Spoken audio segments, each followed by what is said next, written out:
p.m. on the East Coast. Unbelievable. What's today? Tuesday. Feels like it's June 6th. Some days it feels like the day it is. Other days it doesn't. Today actually feels like a Tuesday. This is Market Call. Dan, this Market Call brought to you by CME Group, where risk meets opportunity. Of course, FactSet is our data provider. But we have some housekeeping things we want to talk about because today is Tuesday, means yesterday was Monday. A week from yesterday, or week ahead of time, we're going to be doing what? Next Monday. Market Call is moving to Sirius XM on Mondays, but it's at noon. So for some of you, I'm going to say in at 1 p.m. noon Eastern time. We are going to be, and it's going to be, a call-in program. We are, you and I are going to riff a little bit, but we're going to take your calls, which is really what's brilliant about radio, right? Instead of trolling us or me specifically in the comments section, which, by the way, I enjoy a great deal, as you know, you can actually pick up your phone, you get on that landline and dial the following number. Dan, give me the number because I don't have it at my... Well, first of all, it is the Sirius XM business channel. It's a Wharton channel. Now, 132, okay? 132. Now, a lot of people would say, Dan, you went to the University of Pennsylvania. Sure. Like, what was it like going to Wharton? I'm like... Didn't go to Wharton. Two different things. I was in the college. It's interesting. I was a will tell you. poli-sci major. So at Georgetown University, people say, where'd you go to school? I said, I went to Georgetown University. You don't differentiate the schools. There's something about the University of Pennsylvania. They do it. If you say to somebody, oh, you went to Penn. No, I went to Wharton. That's an asshole thing to say. It's kind of like the guys who said, well, I went to college in Boston, in Boston. Or I went to college in California. This is the one I love the most. I went to college in California, and I did my master's in Boston. Yeah. So that's the Stanford-Harvard combo. Yeah, I see. All right, but here's something that's really interesting. So for a lot of you folk who follow us across our risk reversal media programming, we are going to be adding a new presenting sponsor. Stop it. Yeah, we do. It's called Row. You might know them as Roman, but they have rebranded to Row because it's not just about men's health. They've gone across both sexes, male and female. And so we're going to be adding their CEO founder, Zach, is going to be joining us on the pod and talking about kind of his journey a little bit, creating the company Row, but also the products offerings that they do. And I happen to be a customer. Well, you've been on a journey as well. I would say a transformation, not a weight transformation. Well, a life transformation, and it's manifesting itself in all different ways. Yeah, no doubt. So you guys have probably been, you might have heard about it. You might have seen it on the web. You might have seen it on TV. So these weight loss drugs, but they're pre-diabetic drugs. So I was prescribed Wegovy through the Row Body program. I started it in January. I have lost 30 pounds. I was at my max weight. I was at 226, guy. Okay. This was in January. I think I was porking up into this thing. I had done this kind of free online visit on Row, and they connect you with a licensed medical professional and then a doctor. And it's telehealth process and a blood test that they actually send to your home. You do it yourself. You send it back. And so I was prescribed this drug. I was pre-diabetic. I have a lot of health issues of a 50-year-old man. I was high cholesterol, high blood pressure, sleep apnea. Since losing 30 pounds in the last 4 months, I mean, all of this stuff, I'm not lying to you, it's gotten better. And I sleep better. I have more energy. I feel a lot better. And so to me, it has transformed my life. So you're going to be hearing about Row. You're going to be hearing about Row Body on the Risk Reversal Media programming, because to me it's been transformative. And who knows, guys, you have products for you too, and you're in a better mood. Hopefully they have some hair products, because I'm getting a little thin up top. Just they got hair, they got ED, and they got they have ED, erectile dysfunction, and they also have the Row Body. All right, you're gonna hear more about them, but we just want to get that out of the way. They are part of the Risk Reversal Media family. That would be Row. So thanks to them. Welcome, Row, and welcome to an S&P that's effectively unchanged yet again. I'm looking at the E-minute futures. We might as well throw the chart up, because that's what we're here to do. Really going nowhere today. But once again, we find ourselves at the top end of this range, the levels we basically got to in August of last year. You see that uptrend line, pretty well established uptrend we've been in for quite some time. One has to believe at a certain point we're going to test the upper end of that uptrend line, which probably takes us down to about 4,100-ish. The 200-day moving average is slightly below that. I think what I think is going to happen. I think I know what you think is going to happen. Meanwhile, and we're going to talk about this as well, with a market that's decidedly unchanged, you have a VIX that's actually making not a 52-week low, but a multi-year low as well. So there's so many strange things happening. Well, we talked about it yesterday on Market Call. I mean, the VIX, in 19, okay, in 2018, in the lead up to that quick sell-off that we had in Q4, was trading 11, 12, okay, and then in 19, once the S&P had recovered on the pivot, right, the VIX got back down below the levels where it is right now. And I think in the post-COVID era, if you just think about what we went through in the muscle memory of such a sharp sell-off, we just had higher VIXs, right? We had higher levels predicated on the fact that there was a lot of uncertainty left in the market. Once the Fed went to zero interest rates, once the Fed decided to do QE, which felt like forever, $120 billion of bond buying a month, it just seemed like, there was the potential for them to go the opposite way at some point, or who knows what's going to happen. And that's why we had the slightly elevated VIX. I do think it's interesting, Guy, that as we think about next week's Fed meeting, okay, we're at a situation here. We can throw the CME Fed Watch tool here right now.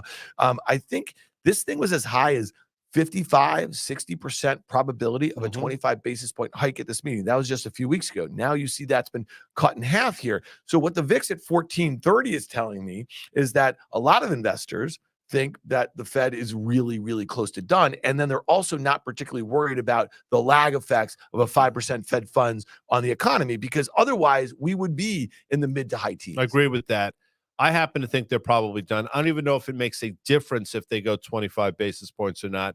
The effects of 500 basis points of hikes over the last 14 or so months is going to take hold at a certain point. So another 25 basis points or not, again, I don't necessarily think that it matters. Maybe in the short term it matters in terms of market sentiment, but we're going to start to feel the effects. And you're starting to see it around the edges. Some of these ISM numbers have been disastrous. I mean, it stands to reason that the economy is slowing down. That's what the Federal Reserve wants to happen. It's mind-boggling to me that the market doesn't seem to be picking up on that. And let's look at the E-mini NASDAQ futures. I mean, runaway, baby. It's exactly right. I look at this thing and this leaves me sort of scratching my head. We saw the S&P chart. We're up against resistance. Well, guess what?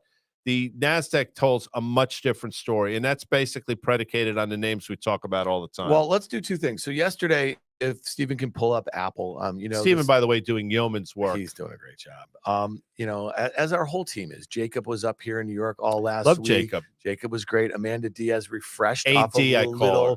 vacation. And we have interns now. We have two extraordinary interns, Kylie, and we have Millie. Kylie goes to Yale. Yeah. Her sister goes to Georgetown. Yeah. I guess something happened with maybe Kylie didn't get in or something. Yeah. And Millie goes to Georgetown, which is, it's amazing. Hoya Saxa. Just saying. But we were talking yesterday on Market Call. It's kind of interesting that, Apple was trading at a new all-time high then. Let's go to like a 2-day chart if they can pull that up or turn it to that.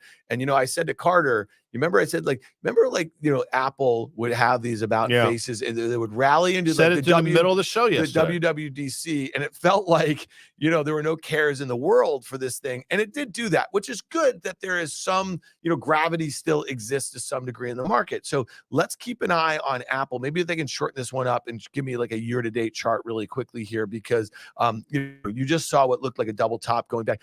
That's a pretty well-defined uptrend. It doesn't look particularly steep right there, but it is up 40-some% off of its January lows. The way that chart looks, it's not telling the whole story.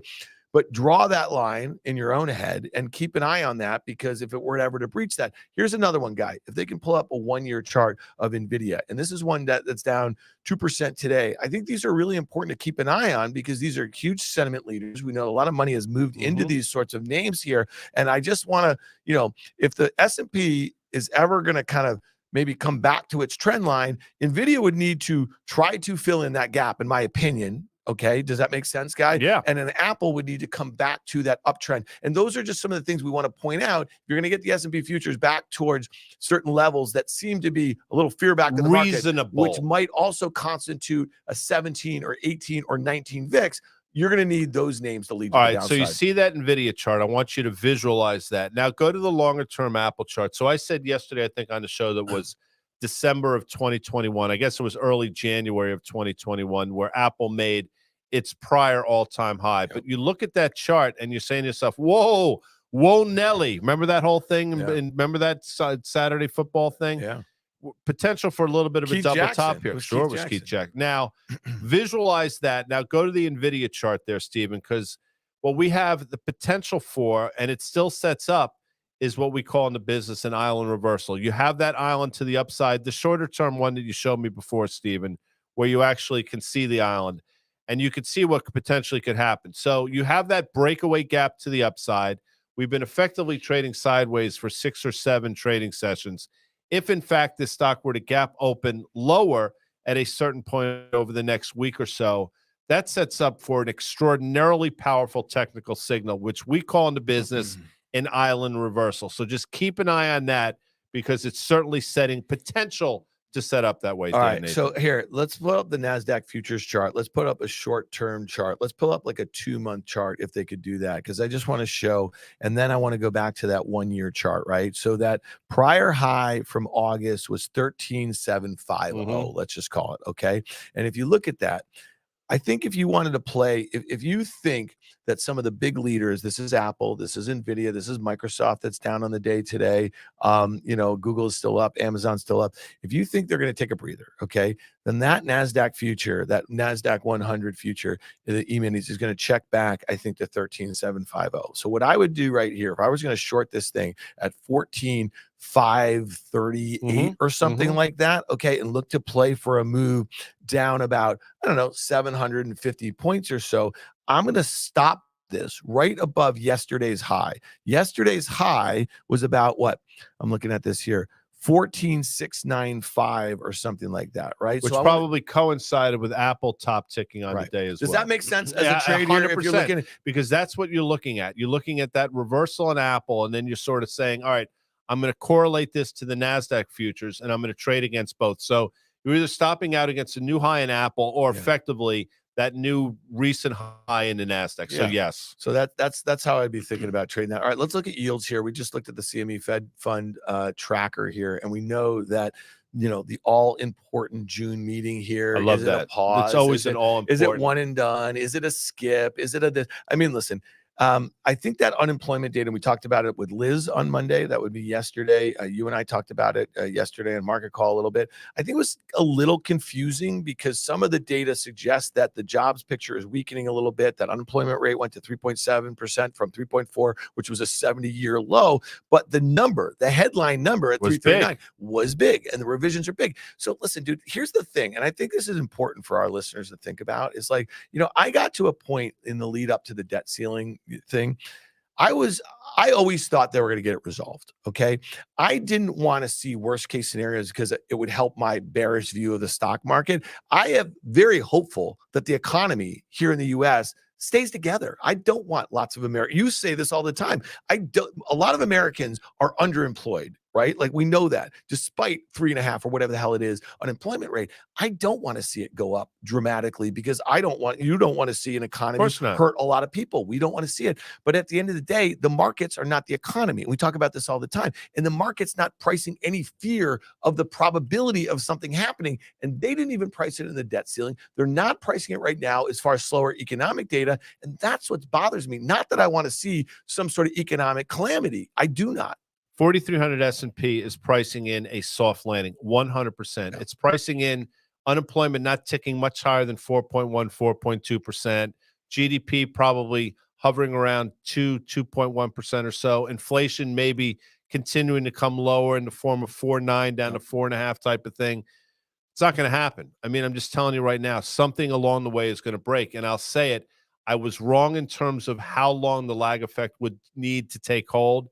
It's clearly taking a lot longer. Maybe there's more cash sloshing around. And in some perverse way, I believe that Silicon Valley Bank failure back in March, that was the 16th largest bank. That's probably the most bullish thing that happened to the market over the last 4 or 5 months. And I know that sounds completely counterintuitive, but I think it got people back on sides in terms of, wait a second, maybe the Fed's got us and maybe things are maybe they're going to have to sort of bail us out. And it's led to a pretty interesting rally to the upside. But go back and look at 08, 09, what we saw in the aftermath of Bear Stearns. Those 3-4 months in the aftermath, the market actually did pretty well. it was 4 months or so later where I think things started to take hold again. The S&P was up 15%. Yeah, oddly enough. Let's pull up the KRE, which is the regional decent day bank. today. Yeah, decent day. But also from a technical standpoint, this is the thing that kind of interests me, Guy, because, I was thinking about this yesterday, and, the last thing you want to do after a period of heightened like there was volatility in the space. It kind of crescendoed in early May, about a month ago here.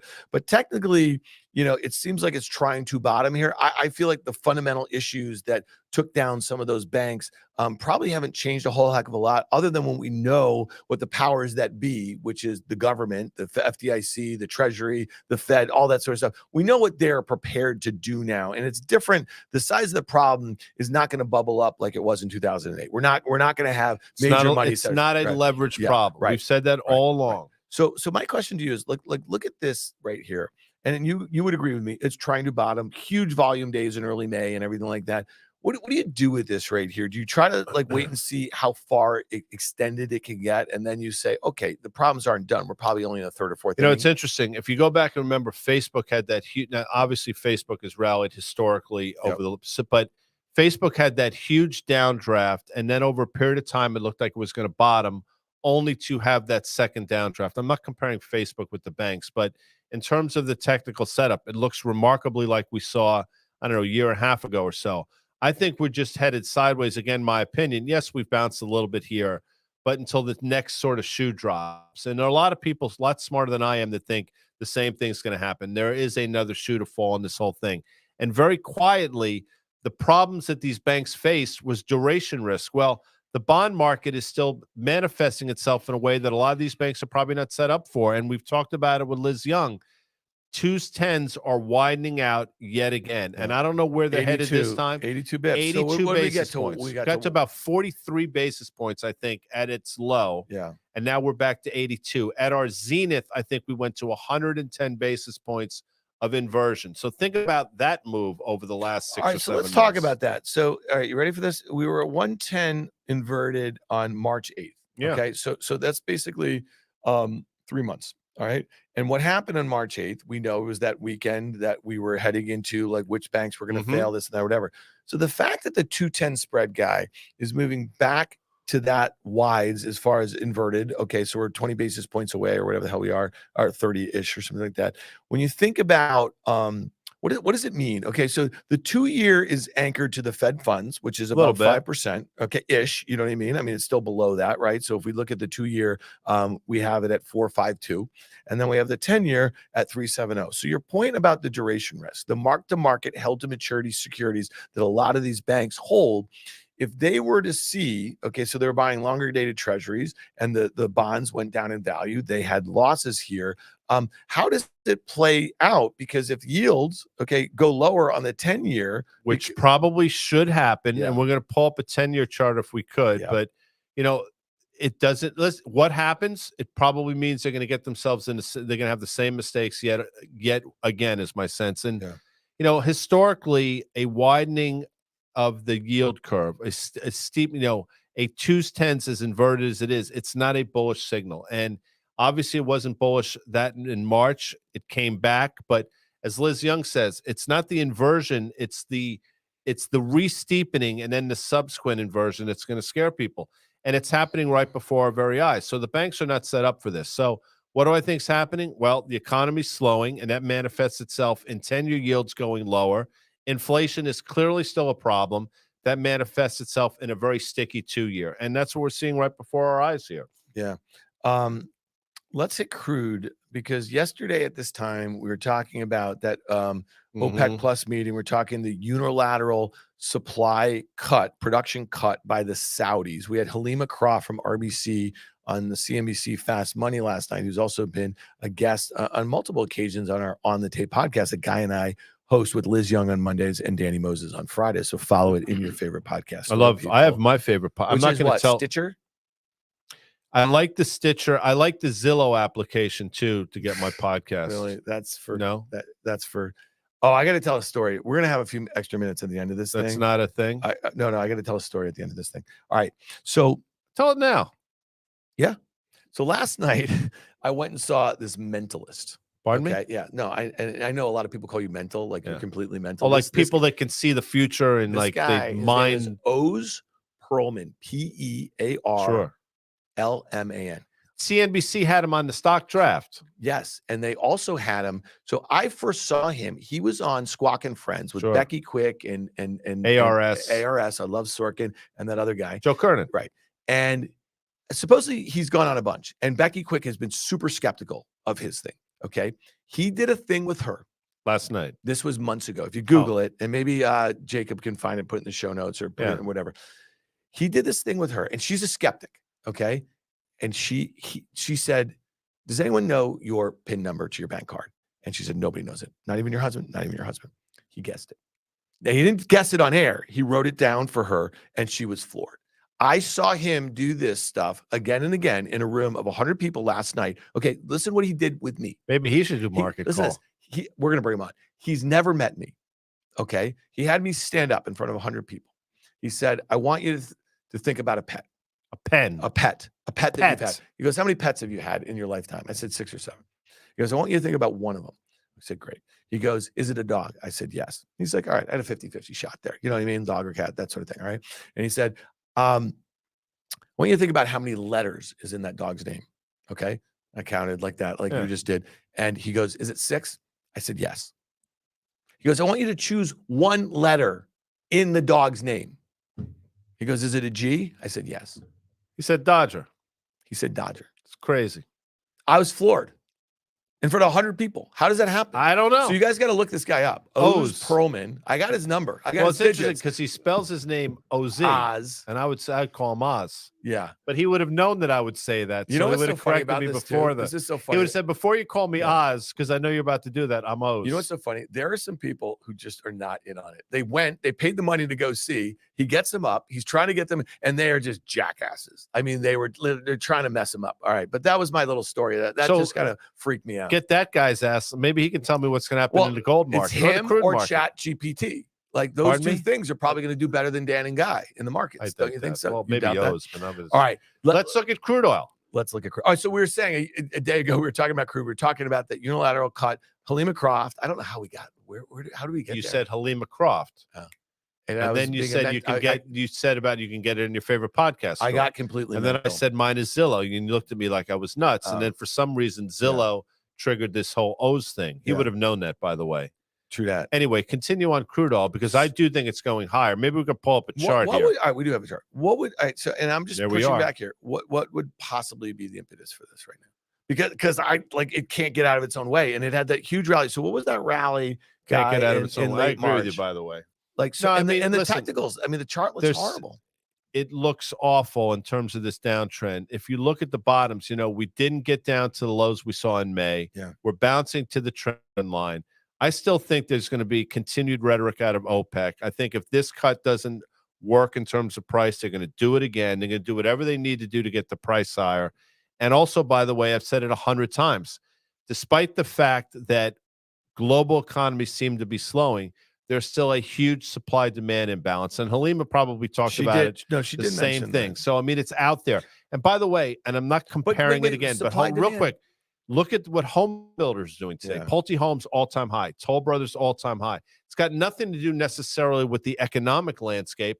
It's all based on supply-demand imbalances, and we've talked about that for a year. Okay, so you've traded crude oil. But yes, oil. crude oil does not trade You've traded well. crude oil for 30 years. Okay. Like 30 years. But you traded it for a while, but I'm sorry. We used to throw it around. No, I know, but you like the way I always have one eye open on like an apple, you do on crude oil. Yeah, okay. Because exactly.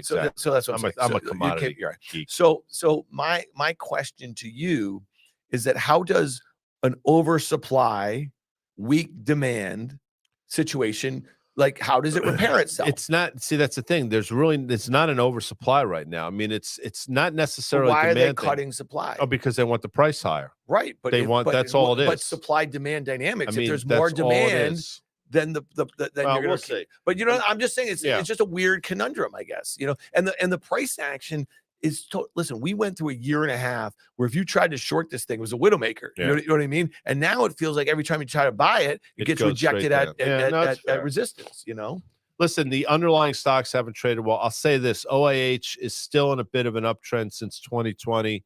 It continues to make seemingly higher lows. We'll see how that plays itself out. The other thing I think we should look at is gold, because it's all part and parcel. Crude oil is a true commodity. Gold, not so much, but gold is labeled a commodity. Here we are, and if you pull up a chart, we're in this uptrend still. We have held it, and the moving averages are starting to turn higher. So again, you're going to ask me what's the catalyst? I don't know. I don't know what these Fed officials are going to say next week, if that necessarily is it. Obviously, the debt ceiling wasn't it. Maybe the dollar getting whacked here potentially could be it. The dollar's not really doing much. So I still think gold goes higher. Central banks continue to buy gold in record amounts. And I've said it 100 times. At a certain point, it's going to manifest itself in the price. Yeah. I don't disagree. You're not a believer. No. Technically, there was a good song by the Monkees, by the way. Hey, it's the Monkees. If you can name, what's the chat thing? Chat GPT. No. The thing in our, if somebody can name all 4 Monkees, I'll give you him or her a shout out. Can I do it? Can you do it? Mike Nesmith. Yeah, Mike, that's a hard one. Davy Jones. That's third. Second. You're not going to get the 4th. I'm just telling you right now. I'll give you Mickey Dolenz. He was the drummer. I was going Mickey Dolenz. He's the one who wear the hats. Michael Nesmith. He had the longer hair. Yeah, well, they all had long hair. Yeah. All right, Mickey Dolenz. You're not going to get it. Davy Jones, who was in the Brady Bunch. Then there was a tall, nerdy guy. Yeah, they were all sort of nerdy. No, this is the tall, dark-haired, nerdy guy. No, that was Michael Nesmith. Davy Jones, Michael Nesmith, Mickey Victor Dolenz. Carbino got it. It's Peter Tork. Oh, Peter Tork. Yeah. He was the guy who was like the dough-faced looking guy. Exactly. Yeah. Okay. Sorry about that. Anyway, you were saying I'm a believer. There was a song. I'm a believer. Technically, that's a good looking chart, man. And it held that 100-day moving average on 2 occasions over the last couple of weeks. You see the 200-day all the way down there. I see what you see. And if the next move of the Fed is to position in a dovish manner, then gold should rally, in my opinion. Okay. One thing I want to go back to before we hit the last thing, which is Bitcoin, and I think it's super interesting. Couple days with Coinbase and disaster and Binance. Let's go to the Russell. We had this conversation yesterday, Russell 2000. If you guys can pull up the Russell 2000 futures here. We talked to Carter about this, and we're talking about a friend of mine who's asking me whether he should take some profits on the QQQ and the NASDAQ 100. And I said, listen, I think if you sell and you take some profits, he's up 30% dollar cost averaging over the last year. You said start layering into the Russell. Then you said this isn't a pairs trade. It's more in terms of the way you and it's rallying today. And the Russell's rallying today because the banks, regional banks. That's where I was going. Yeah. So for instance, one of the things that's been holding back small caps is the exposure to regional banks and smalling banks. And so that was but that consolidation that we've had since mid-March is pretty interesting because it never made a new 52-week low. That's the Russell. And here we are breaking out above it. I'm not bringing this up because what I said yesterday, I'm bringing it up because it's really important if you're trying to find things, right? Like if you're trying to find some silver linings and some stuff where you can be bearish on the mega cap tech stock and you could say, well, if the Russell 2000 has maybe taken some of the punishment of a lot of the things that we talked about, high inflation, higher yield, all that sort of stuff,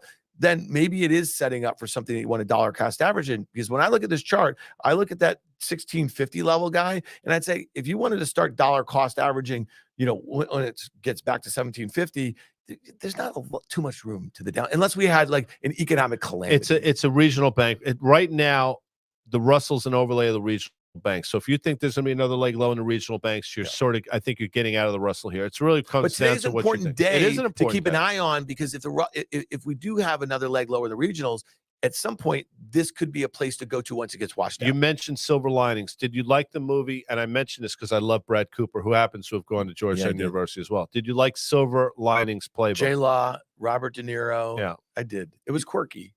No, I didn't think it was quirky. I actually that was a beautiful movie. Yeah. There were two tortured souls. We're all broken people, and sometimes broken people need to find somebody that's equally broken. Do you really think we're all broken people? Absolutely. Really? Everybody's dealing with something. No, everyone's got adversity, but being broken means like your kind of inability to kind of move forward. That's not true. Things, Jennifer Lawrence was moving forward. Bradley Cooper was moving, but they were broken and moving forward. Abuse, or it was like there was mental issues. What was I think Brad had a lot of issues. His wife treated him like shit. Yeah. Who was the wife? I don't remember. But then he met Then he met Jennifer Lawrence, J-Law, and he immediately fell in love with her, but he didn't want to recognize that. She obviously played dug the wife? him. There was a lot of other great actors in that. I remember. Good movie. De Niro, De Niro just killing it. I love De Niro. Yeah, Maybe we get him on the tape podcast. I don't think so. Let's talk about Coinbase. Disaster du jour. I mean, and we've pointed this out. I don't really get it. Somebody said on Fast Money, I think 2 years ago, that Coinbase was going to be the bank of the metaverse. And I didn't, for the life of me. You know who said it? Gene Munster. Yeah. For the life of me, awesome. I didn't. He might be right. Maybe they're the bank. I have no idea. What's you the need metaverse? a bank in the metaverse, apparently. I'm one of these people, by the way. And we got to get out of here. I'm sorry. We do. So I worked at Goldman Sachs from 1996 to 2003. It was sometime in 2001 where I got a call from HR or something. I'm like, oh, that's not a good. You never want to get. No. They said, listen, you're the only person left at the bank that doesn't get direct deposit. You have to. I'm like, no, I don't have to do a damn thing. Then I know you actually do. If you want to get paid. Yeah. Yeah. I'm like, I want the friggin' paycheck. I want all the things, the numbers, FICA and FICA and those. No. They said you got to do direct deposit. I'm like, all right. That was the last one. So I had a really funny joke. So why do you need a bank? I mean, apparently you don't need a bank for anything. Sorry. All right. So the Coinbase is getting sued. It's a true story, by the way. By the SEC. They sued Binance yesterday. The stock's down 15%. It got killed yesterday on the Binance news. This doesn't even talk about the pressure that they have as far as pricing, and as far as volumes and all that sort of stuff. If you look at the 1-year chart of Coinbase, you kind of say to yourself, okay, maybe there's some support down there near the January lows. But let's look at Bitcoin, the futures, really quickly here, Guy, because I think this is interesting. It had that huge move up in March. It actually sold off with all the banking issues. Double. I remember, think about Bitcoin double, went up 100%. Yeah, but it initially sold off after the big ramp early this year during the banking crisis, the regional banking crisis, and then it ripped when people feel what's the Fed's what's their move? The moves to support the banks, and then it ripped. But it's actually not been trading particularly well for the last 2 months. So that 200-day moving average seems like it's got a target on its back. That's 22,130 in the futures. And then if I look at the 5-year, and this is not a log chart here, people, but you're going back to that kind of 12,000 level. That was kind of the lows from late last year or so. So let's see how it acts if it gets to its 200-day. And I said this on Fast Money last night. Why do we care about Bitcoin? Well, to me, I do think it's an interesting risk, a macro risk asset that a lot of macro folks are looking at.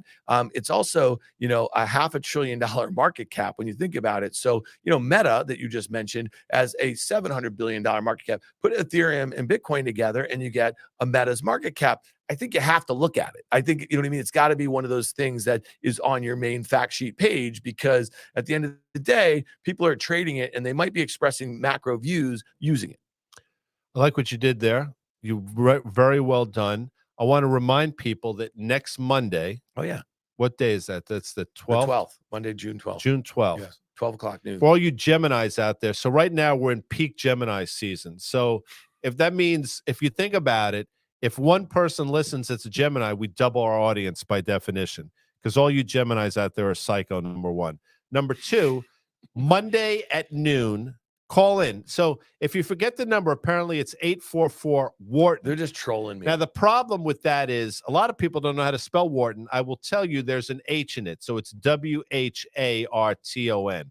But the number, Dan, is 844-942-7866. So get ready, people, and call in. And you can say whatever you want to me. Try to keep it somewhat clean. But if you come at me, I guarantee I'm coming right back at your ass, number one. But I want to thank our sponsors. I want to thank FactSet, financial data and analytics powered by Tomorrow. They're our data provider, as you know. I want to thank CME Group, Dan, where risk meets opportunity. Where risk meets opportunity. I want to get Laird Hamilton on this show to sort of riff about surfing, because a lot of people don't know. I actually surfed Mavericks back in the day where nobody knew what Mavericks was. I'm just telling you. But that's it today. And I wanted, again, this road thing is going to be huge. And I appreciate you mentioning it, because we're all dealing with something, as I mentioned. And if Roe can help, Dan, well, we're here for you folks. Roe can help. I mean, it's changed my life in 4 months here, people. You're going to hear a lot more about my journey and that company on the Risk Reversal Media programming here. So thanks to Roe. Thank you, Guy Adami. Thanks for all we had an audience today in the comment section. That was a whole heck of a lot of fun. We had Rafus behind the board. Want to say hi to Stephen Rafus. We had Millie. We had Kylie. We had Jacob. We had Amanda. Amanda's kid is probably watching, right? Amanda, is that true? She's giving me the thumbs up. CC. baby Cece, who just turned 6 months old. Crazy. Before you know it, that kid's going to be 7 months old. It's the craziest thing how time goes by. Yeah. My Dan wants to get out of here. All right. I gotta jackass it down to DC. I gotta get on the Acela. Oh, I like the Acela. Yeah. No, it's very civilized, the train. It is. No, it is. You it's like nice. it. It's kind of old timey. When you were like playing baseball in the 30s, yeah, you guys used to travel by train. Yeah. And we used to have all these like gags. We used to play like pinochle and stuff together. It was a lot of fun. But that's it. So we'll see you people tomorrow. Later. Thanks.